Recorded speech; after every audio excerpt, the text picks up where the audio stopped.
It's Father Brad Matthias. We're doing another Parish Life interview, and we're in the home of Peter and Mary Thomas. We want to just welcome us to your home. Say hello to the camera. Well, hello, camera, and Hello. all those that are watching, welcome. That's right.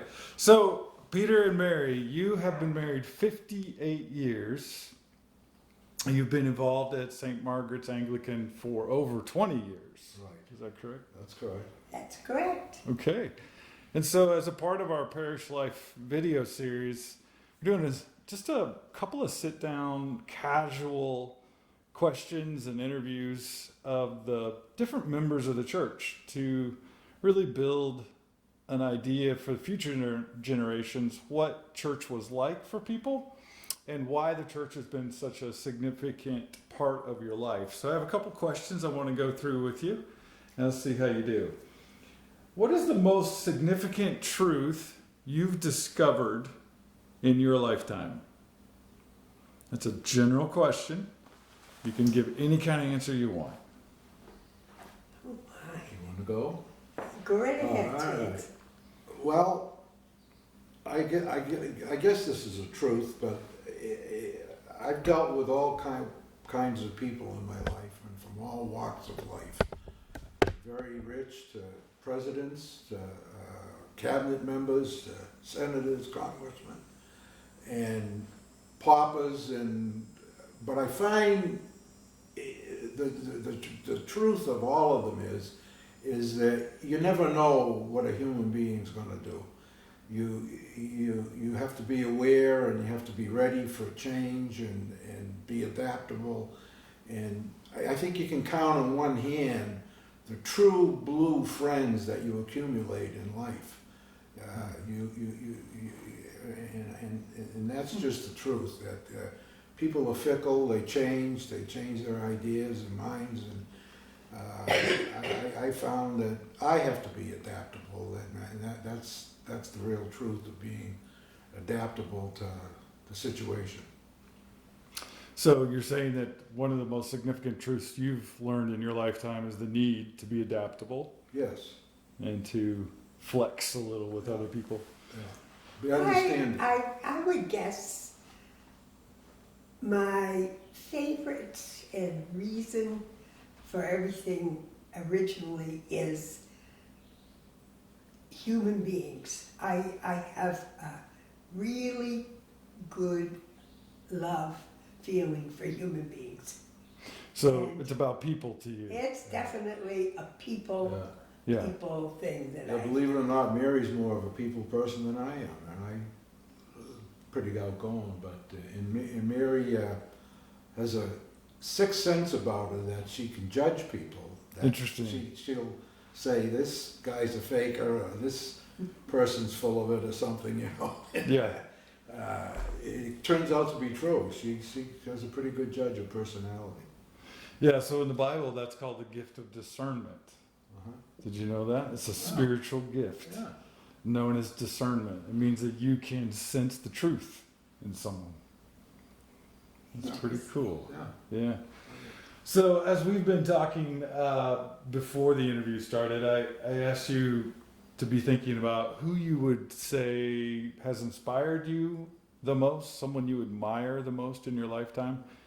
Peter? Yeah, well, I come up with Ronald Reagan, and he appointed me when I was 37 years old to be regional administrator at GSA of New England, and it was a responsible position. But the personality, and who he was, and what he did, and what he accomplished is in my library. I have all his public statements and utterances, and he always told the truth, and he stuck to it, and he had a vision, and he stuck to that, and he didn't care if people mocked him or he wasn't popular because of it, but he stuck to it, and I think his stick-to-itiveness and truthfulness just really impressed me, and it does to this day with anybody, actually, if I find them to be true to their word, and Yeah.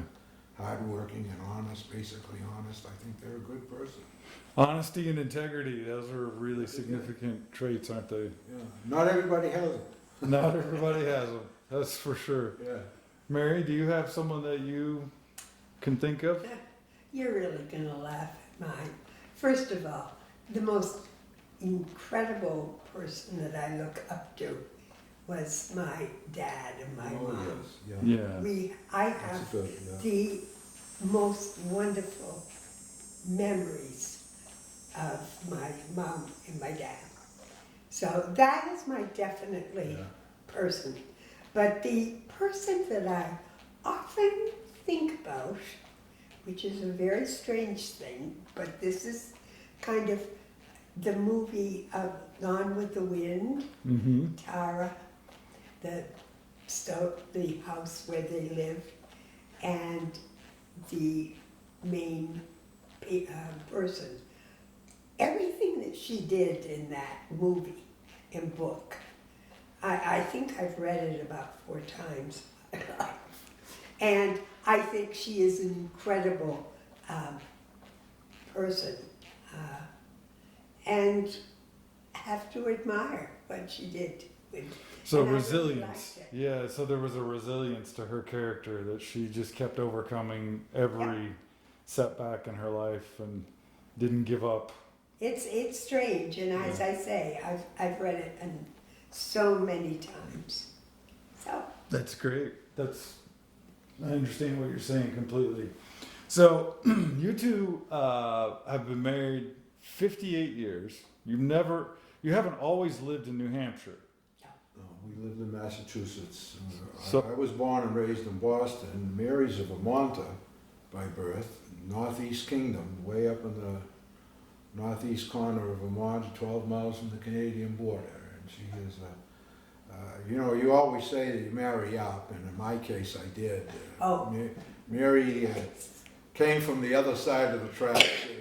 They were an upper middle class family. I wouldn't even say I was lower middle class. I was probably a rung below that. We were poor. I mean, they owned their own house, so I thought they were wealthy, she's got a good, strong Vermont background, but she came to after college. She came to Boston, and that's when I discovered her, or we discovered each other at a party, and we went together for 2 years, and she's a couple of years older than I am, but I knew then that it was the right woman, and I set my hooks for her, and she did for me too, actually.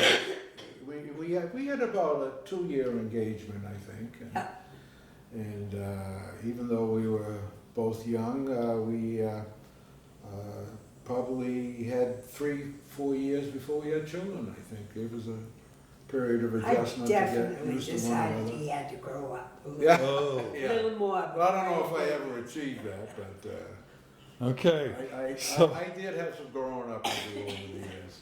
So 58 years later, Yeah. how many kids and grandkids do you have? We have 3 daughters, and we have 10 grandchildren. Yeah. So we're very blessed.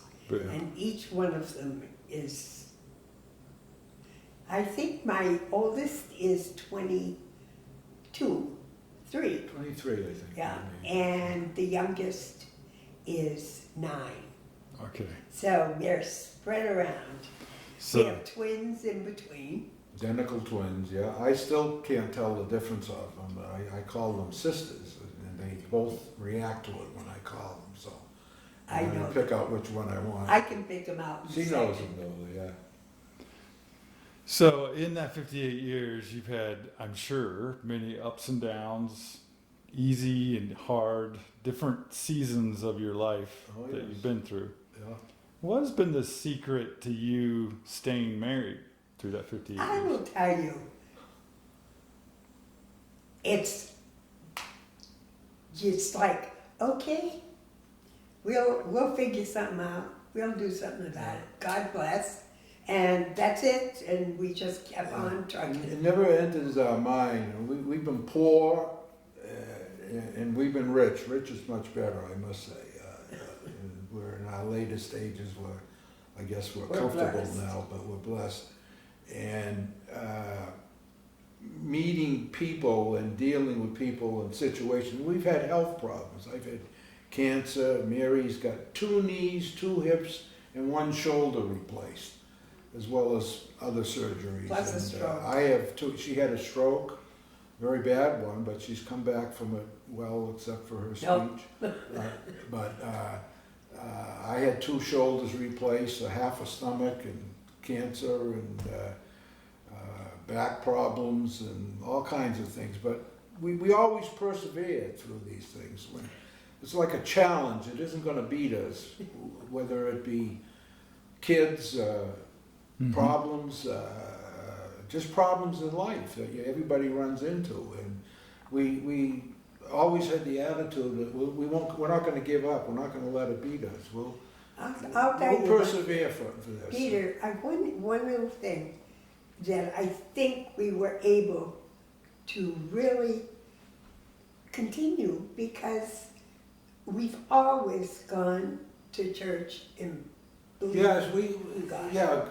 Always. That's a good point. God has been a presence in our life. And when we started, I was a Roman Catholic, brought up from a Protestant, a split family that my father was a Protestant, my mother was a Roman Catholic. And in those days, you had to sign a paper to bring up your kids Catholic, and we all went to Sunday school, and the nuns beat my head against the blackboard because I was talking. They were tough. I learned my catechism. And Mary was an Episcopalian, and her father was very involved in the church, and her mother was, and she had a strong Episcopal background, and it was, and there's a funny story that goes along with this, that I was hemorrhaging internally from bleeding ulcers, and 3rd or 4th time, and I thought I was going to die, and I called the priest there. There was a young fellow, very young, and nice enough guy, and we're talking away though, and then all of a sudden in the conversation he said, "Peter, I hate to tell you this, but in the eyes of the Lord, you've been living in sin. You got married in the Episcopal Church. Because as a Roman Catholic in those days, you weren't supposed to go to a ceremony in another church or participate." And so in his eyes, I was, and he said, "Don't tell your wife this, but you've been living in sin." And I closed the conversation. I said, "Thank you for coming." And that was it. And the next week, we had been going both to the Catholic Roman Church and back and forth.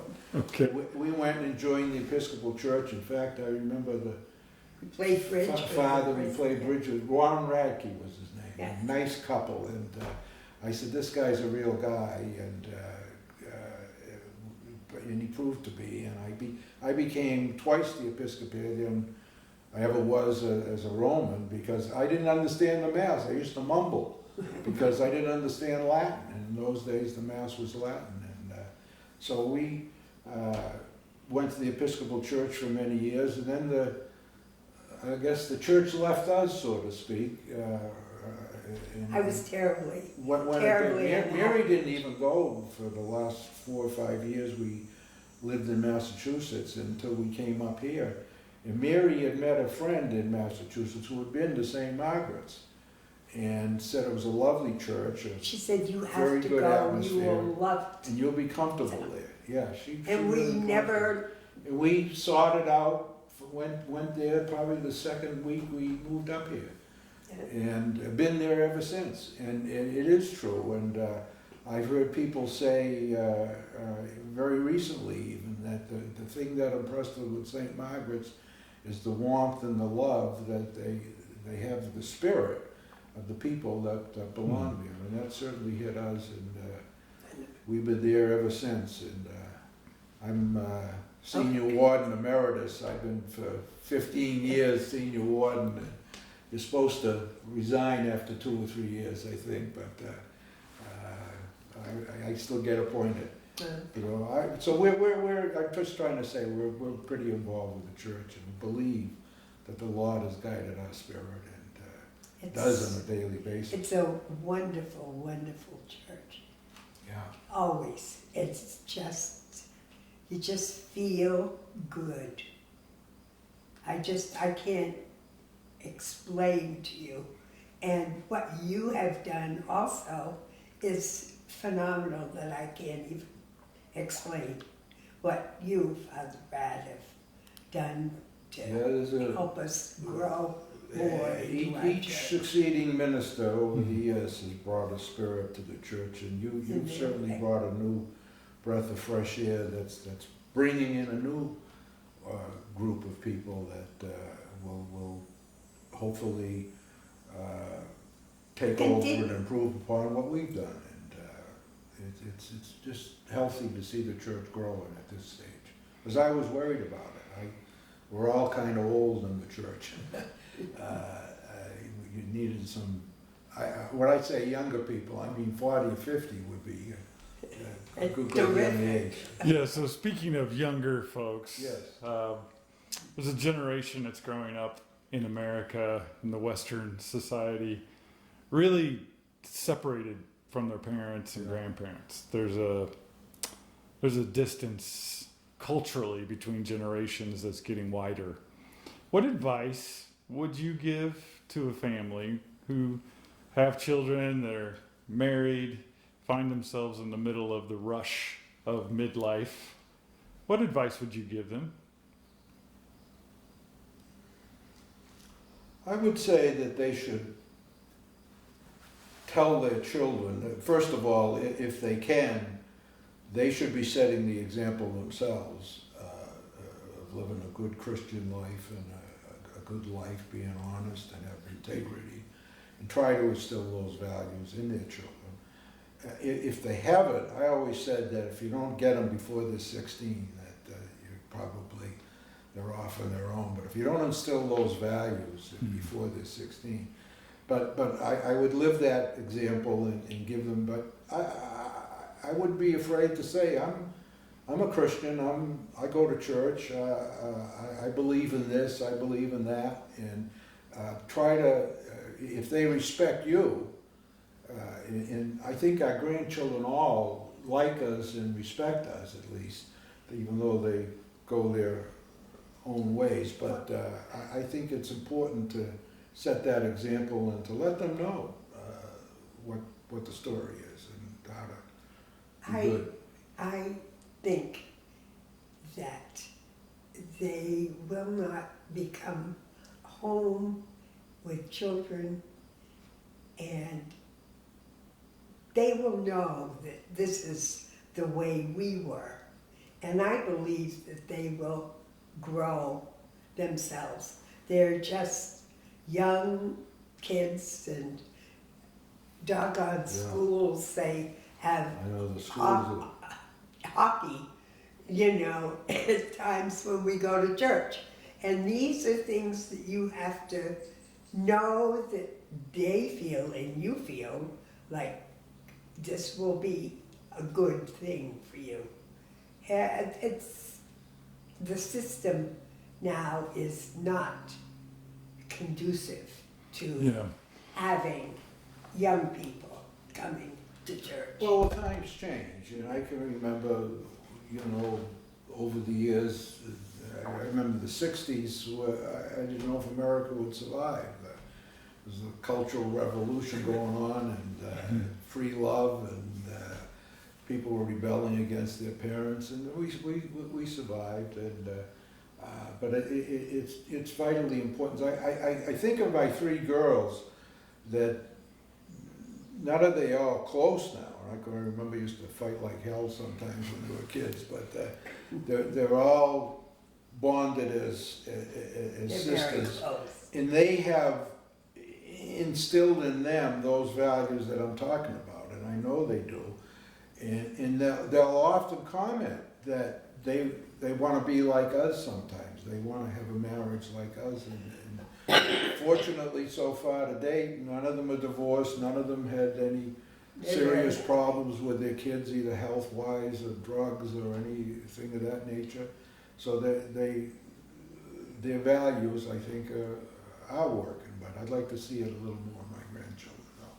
No, you're right. This generation that's out there is footloose and fancy free, and they need some moral anchoring.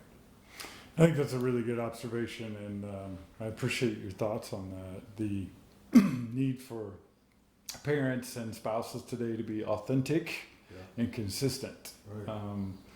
and expressing and demonstrating their faith with actions. And I think your critique that we've all gotten too busy, that there's just too much in our life. We've pushed out any space for God, and we're chasing so many things as families, as a culture.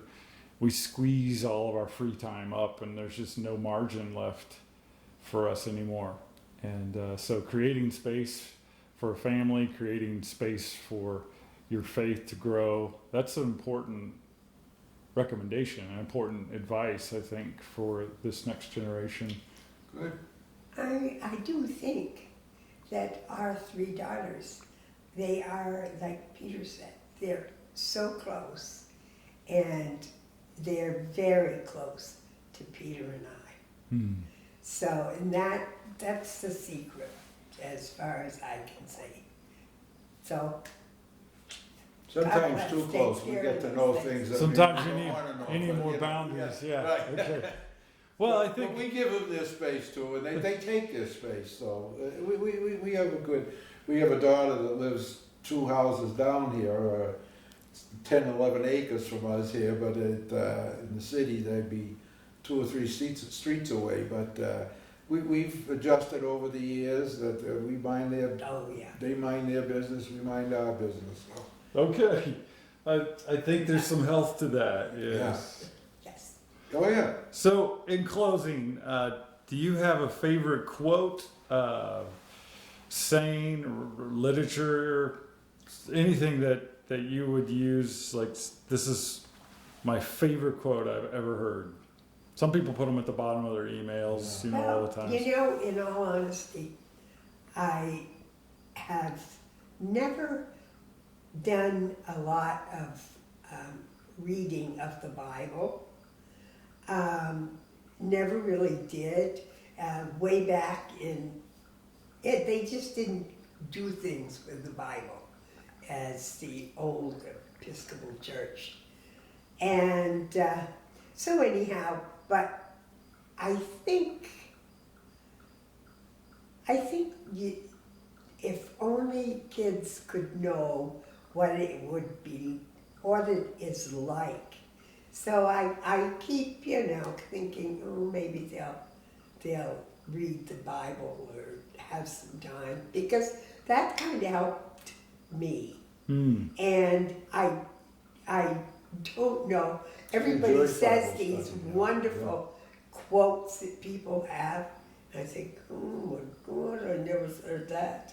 It's just, I'm so new at it. I don't even know one perfect thing. Well, I mean, you could use a quote from Gone with the Wind. Yeah, well, that's what, yeah. Yeah. She was a very strong, wonderful person. Yeah. So that heroine, she was a heroine. Yes, she was. Yeah. Okay, well. I have a quote. It's actually in my office. I wish I could go get it and read it but I'll try to paraphrase it. It was from Franklin Teddy Roosevelt. That something to the effect that he says those that haven't gone into the arena and know what the pain is like, as opposed to those who have never tried. Give me the guy that's gone into the arena and failed or something. But you went in and you tried it, and even if you failed, you had more respect for you than if you didn't, if you sat about it and did nothing. Yeah, it's like a modern version of leave it all on the field, no regrets. Right. Yeah. Yeah. Any final thoughts before we conclude? We probably talked too much. Well, but I just want to compliment you on what you're doing, and I hope that maybe in the years in the future that some people do view these movies, and I know we have a lot of our parishioners there too, and I would urge particularly newcomers to come and watch them and Yeah. see if there's anything there that they can glean. So I think it's It's a happy good to do it. idea. Yeah. So we've been talking with Peter and Mary Thomas in their lovely home in the New Hampshire mountains, and we've been reminiscing and thinking about the role of faith and church in our marriages, in our lives, and our families. So thank you for your time, and God bless you both.